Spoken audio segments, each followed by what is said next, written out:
somewhere in there. Wow. All right. Here we are. Welcome back. We're back. My top 10. Your top 10 favorite guitar players. Guitar players. Not in any particular order. Strap in. You're going to know all of these. Okay. Number one, at least here today, is Jimmy Page. All right, let's do this. Coolest chords, coolest riffs. Everybody, it's just recognizable. This song is a standout for me. These chords, that rhythm, that bass, just everything about this song is great. But if you don't know who Jimmy Page is, check him out. What rock have you been hiding under for your entire life? Okay, I was listening to Jimmy Page last week, but with the Firm. Yeah. With Paul Rogers, Radioactive. Yeah. That whole album's actually pretty good. It's got some good stuff on it. Yeah, Paul Rogers.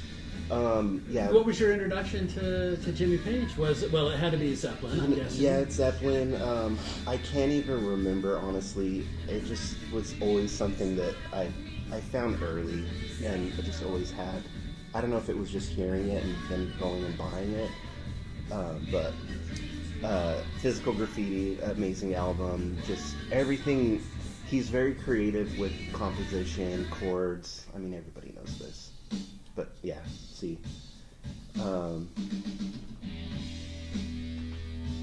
First couple albums were Itali, then he went to Les Paul's, then Dan Electro came out on this.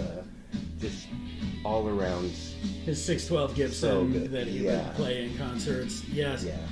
The double neck. I mean, they're considered, they're the kings. Yeah. For a reason. Yeah, and you can shit on them if you want. I don't know how. Some people do. I just don't like Led Zeppelin. Enjoy yourself. Why? Yeah. Who hurt you? And they're like any other group. You don't like every fucking song, but they're great.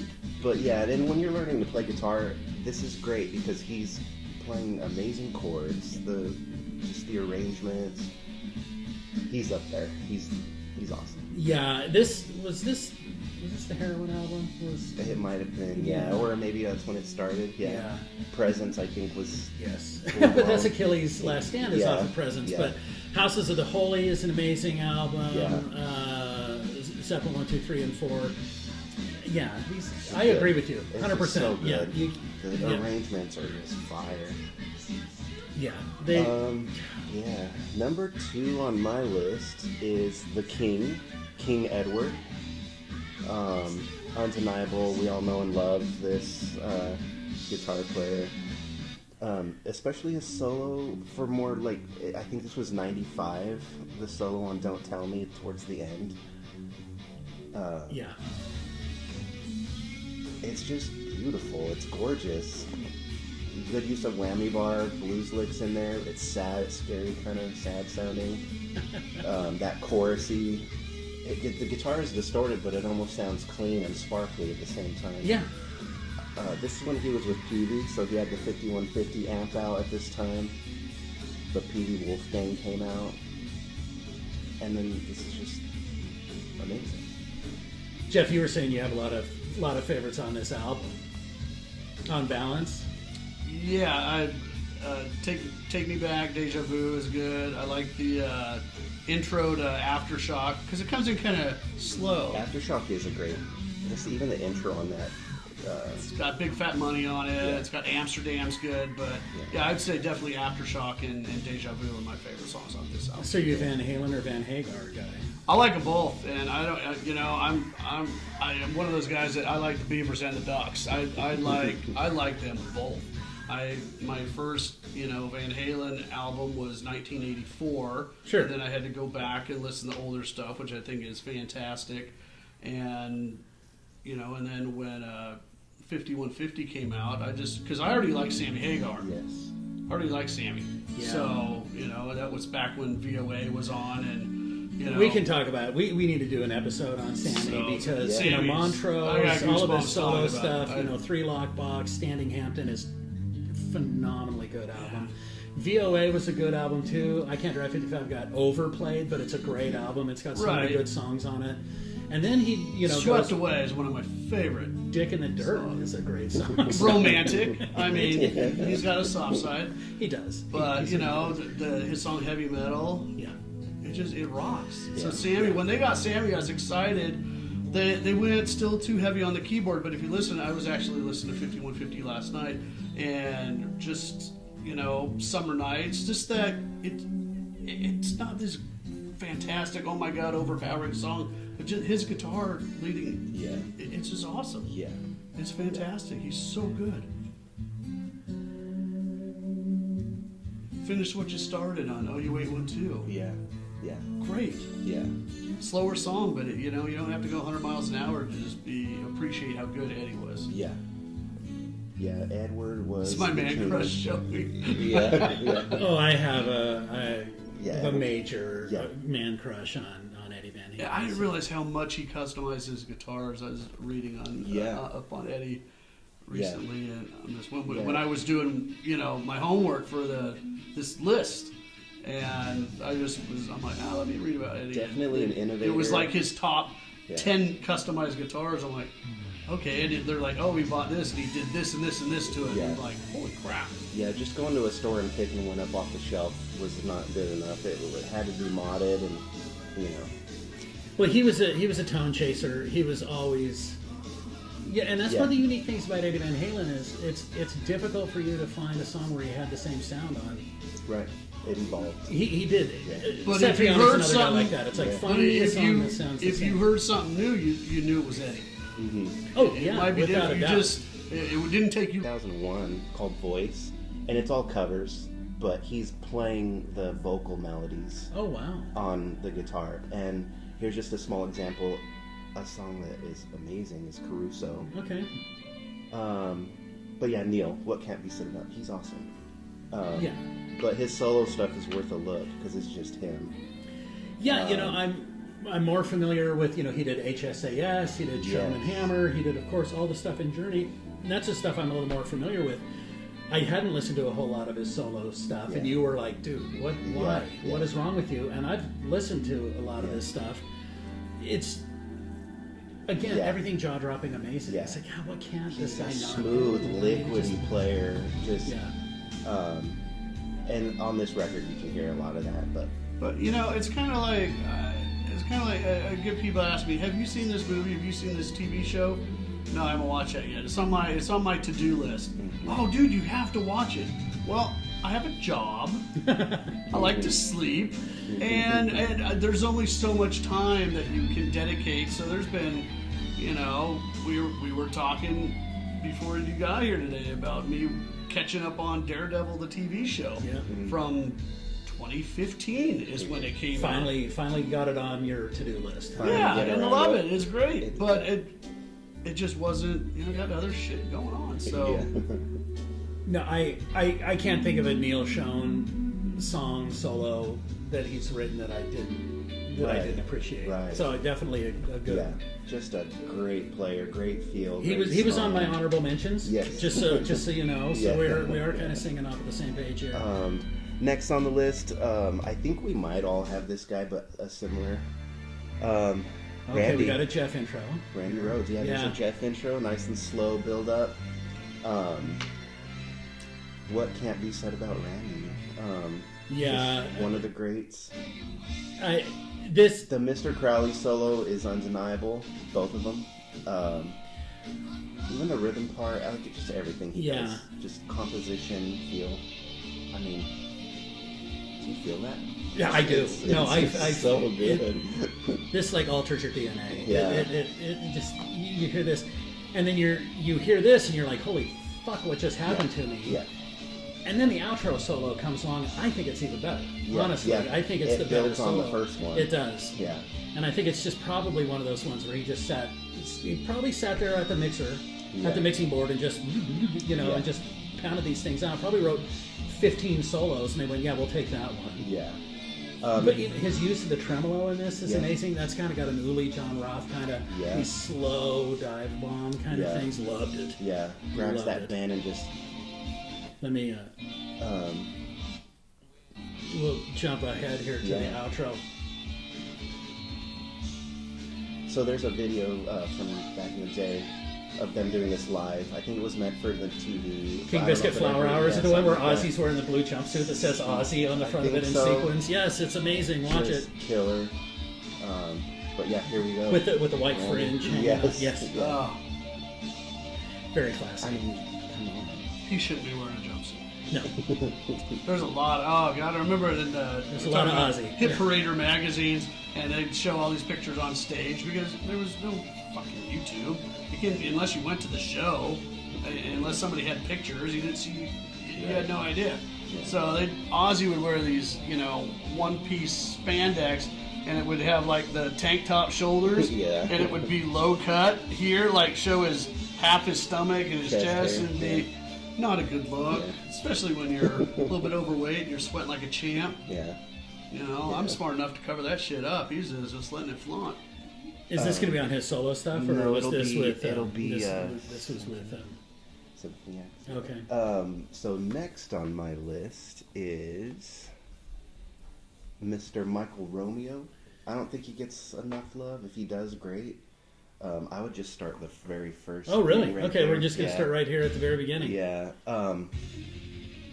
He's just a badass. I think you had Wade Malmsteen on your list. He's kind of that style of player, but he can act. This guy can play anything.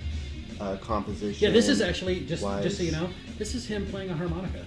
That's how fucking good this guy is. This is actually a harmonica. Yeah. This is this unbelievable. Riff is building up. It's building up to a cool riff. This is ukulele. Crank it at that moment, but his ukulele solo on this album is just. Definitely check out the Odyssey. The whole album is amazing, but the song "The Odyssey" it's about 23 minutes long. Just a masterpiece. 24 minutes and 10 seconds according to Apple Music. So yeah. One song? It's one song. It's about the Homer. It's the Homer. Homer's Odyssey. Book, Yeah. Odyssey. But it's the story of that in a song. It's very John Williams. If you're gonna be listening to it all the way through, as you can tell, it's very thematic and movie-like. But the guitar playing on this is next level. Yeah, it absolutely is. Michael Romeo is no like joke. Yeah. Huh. But no, I've of course heard of Symphony X over the years, but it's and I love prog. yeah, I'm a huge prog guy.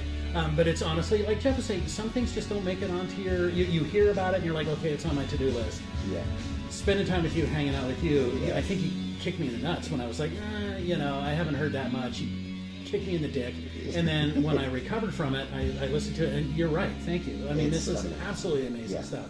Yeah. There's a lot. It's a lot. There's a lot of it. He's written, the Symphony X has been around for a long time and done a ton of shit. Yeah. And it's all amazing. You got to be in the right mood for it, I think. Yeah. But when you're in the mood for it, there's not going to be anything better. Yeah. You know? If you like progressive metal, Dream Theater, and all that, Yes. you're gonna get all of that same flavor in this.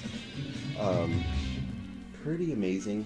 I know it's kind of building up. It's very orchestral right now, but No. on the guitar player side of things, once those leads come in, your mind will be blown. It's amazing. Next on my list is King David. Yeah. Sir Gilmore. Yeah.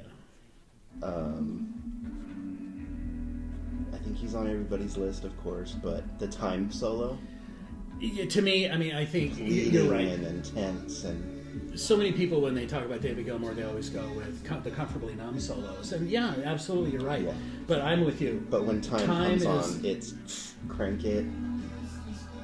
The bends, the pleadiness of it, that flanger-ish vibe. God, forget it. Yeah. He says so much with so little. It's crying. It is. And it plays the theme of the song too. I mean, you're lamenting the passage of time. Yes. You're getting older.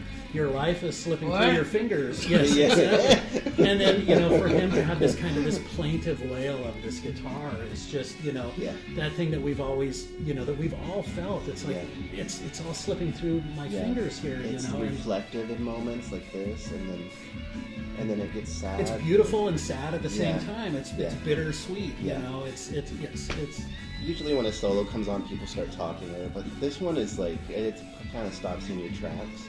yeah. Just gorgeous. Ooh, I like your next one. Like, we can, while I'm queuing this up, let's just Yeah. this part for me. This part. Yes. This. God damn it. there's a couple. For me, there's a couple perfect albums. Venus Isle by Eric Johnson is a perfect album. I thought you had it hanging recently. No, I don't. I should put it up there. To me, it's a perfect album. It really is. Dark Side is a perfect album. Yes. It's perfect. I mean, I'm going to go ahead. Well, we can talk about it, but I'm going to say Rust in Peace is a perfect album, and I don't know why people kept making heavy metal music after that album came out, because you're not going to make anything better. You know, it's like, this is as good as it's ever going to get. People just stop. But anyway, yeah, David Gilmour, without a doubt. Okay, this is a fun one. We've had some similar ones on our list, but again, I have to mention my fave, Alex Lifeson. Was that on That's this? on, no, that was the Main Monkey Business. That It was should be going to on be on. Counterparts. You're right. Yeah, such a great album. Well, first of all, I'm gonna stop you. Yeah. And I'm just gonna go with this. Yeah. Oh yeah. Absolutely. For me, This is a great album. one of my favorite Neil. Yeah.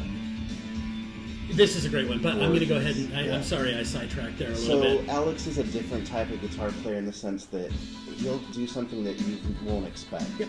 And it's going to be awesome. Yep. And this is this is an example of that.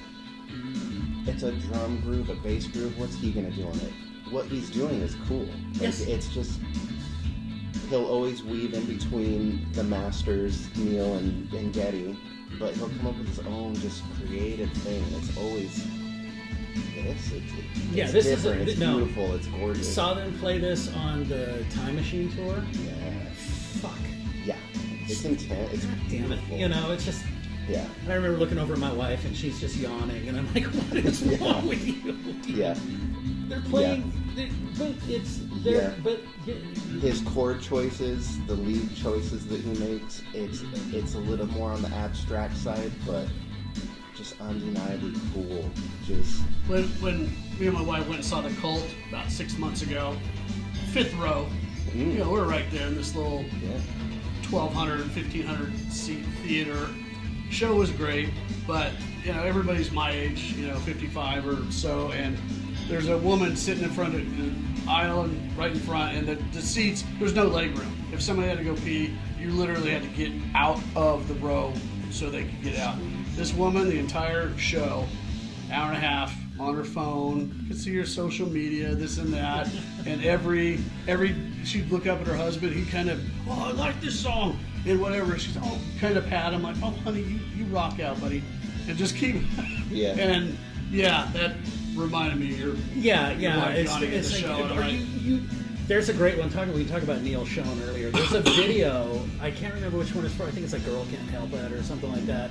great. Good song. But there's some live performance footage, and I'll never forget. There's this scene where they pan out to the audience, and there's these two girls that are just like intently talking to each other. Everybody else is just screaming and rooting for them. They're all like, "Oh my God, did you see that?" You know, it's like, what is wrong with you? Just turn around and this is. They were probably Neil talking about some Schon boys that they saw. It's just, I always remember, it's like, why are you? Because every concert I go to, I'm like, you know, the whole time just trying to like, you know, put that in there. And well, for me, and if I'm not, I'm like, spending money on this group again. Yeah. If I'm not absorbed in it. Yeah. What can be? This is amazing. So Yeah, next on my list. Oh boy, you picked a good one. Yeah. Thank God, somebody. I was praying that you would put John. on your he has list. to. Sir John Petrucci. Jeez. I like the early. Again, everything is amazing, off the charts good. But I like the solo on Under a Glass Moon is especially special. Let's just. Jeff probably isn't familiar with it, so we're going to let him show this. I- Let's do a reaction video. Yeah. You had me start to listen to them. You guys did, and I've listened to a little bit. I want to start listening to the new album because it's been all over my Facebook feed. Parasomnia just came out. Pretty good. But yeah, I expected this to be on your list, and then looking at your list, I see that you had it on your honorable mentions. Yeah, it was. This is a good example of John because he does in this lead every technique that Yes. you can possibly do in one solo. Yes. Is in this. This Every is- trick yes. that you can possibly do, it's in this. It's a master class in. and just a few. Yeah, I mean Yeah. He's finger tapping. He's sweep picking. He's everything you can do. He does it here. His little whammy flutters, everything.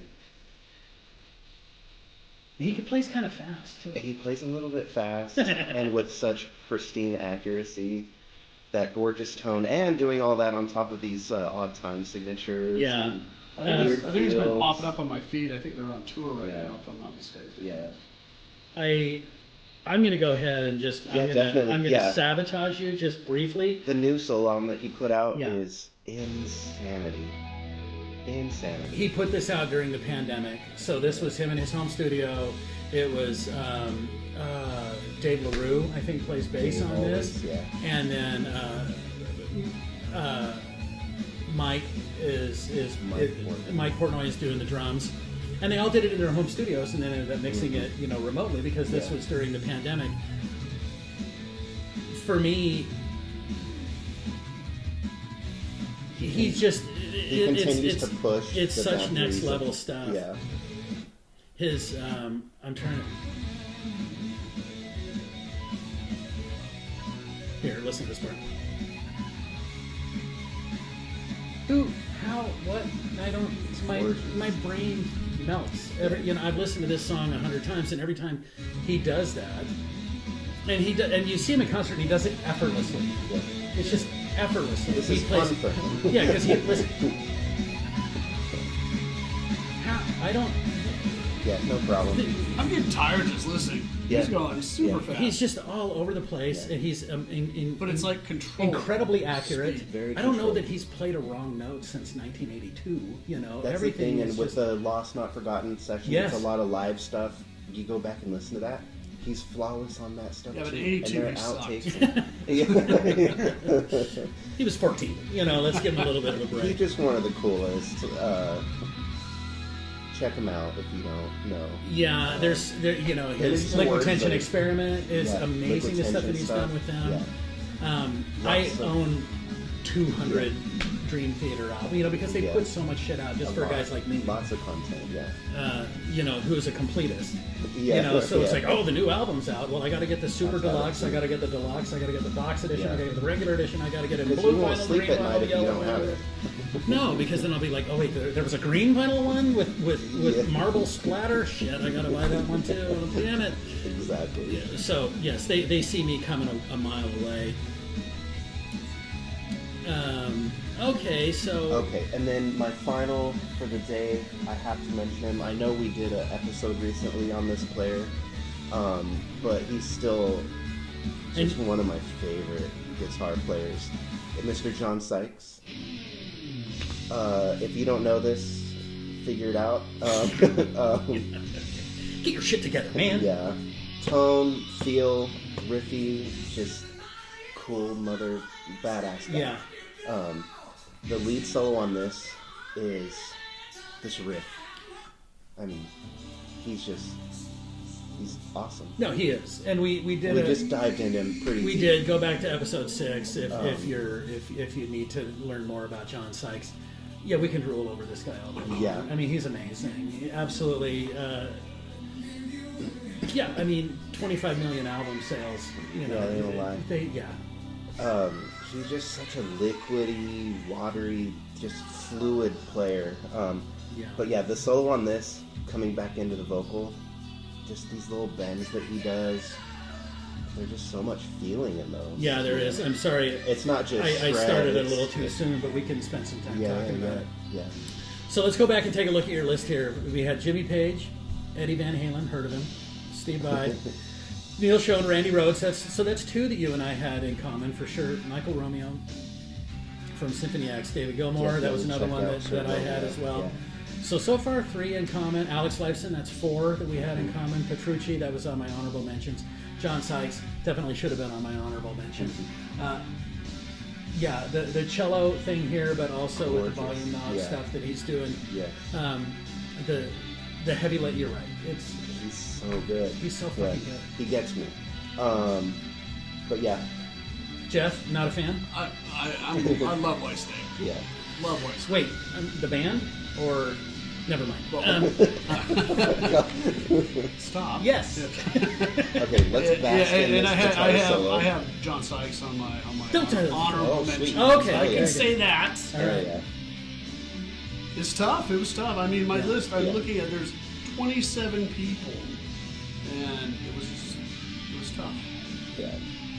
Well, in part 3, we'll get to yours. Any honorable mentions you want to throw in there at the end here? I have a lot, but I didn't write any of them down. It's all so good. I'm on the spot. Let's see, you had some that I really liked. Oh yeah, Tom Schultz. Yeah. Love Tom Schultz.